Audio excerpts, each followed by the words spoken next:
अशोक खरात प्रकरणानंतर विदर्भातील मूर्तिजापूरमधील अंधश्रद्धा पसरवणाऱ्या भोंदूबाबाला अमरावतीमधून अटक करण्यात आली आहे.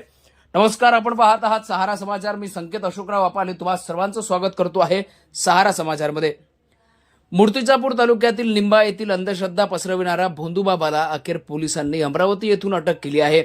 चेतन सुनील मुळे, वय 24, राहणार निंबा, तालुका मूर्तिजापूर असे अटक करण्यात आलेल्या आरोपीचे नाव आहे. काही दिवसांपूर्वी सोशल मीडियावर संबंधित आरोपीचा एक धक्कादायक व्हिडिओ व्हायरल झाला होता. या व्हिडिओमध्ये तो स्वतःला मध्ये दैवी शक्ती असल्याचा दावा करत होता. दरबार भरवत असल्याचेही दिसून आले. विशेष म्हणजे लहान मुलांना त्यांच्या कपड्याने तोंडाने पकडून फिरवण्याचा अमानुष प्रकारही त्यात आढळून आला.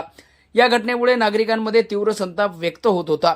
या प्रकरणी बाल कल्याण समिती अकोला येथील सदस्य प्रांजली मनोज जयस्वाल यांच्या फिर्यादीवरून मूर्तिजापूर ग्रामीण पोलीस ठाण्यात आरोपी विरुद्ध गुन्हा दाखल करण्यात आला.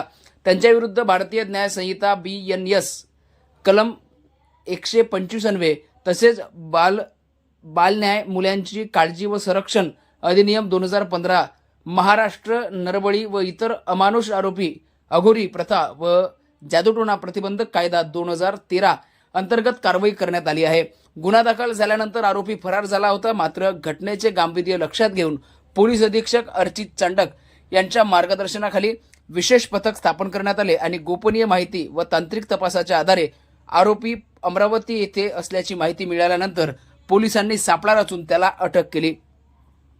अटक करण्यात आलेल्या आरोपीला पुढील कारवाईसाठी मूर्तिजापूर येथे आणण्यात आले.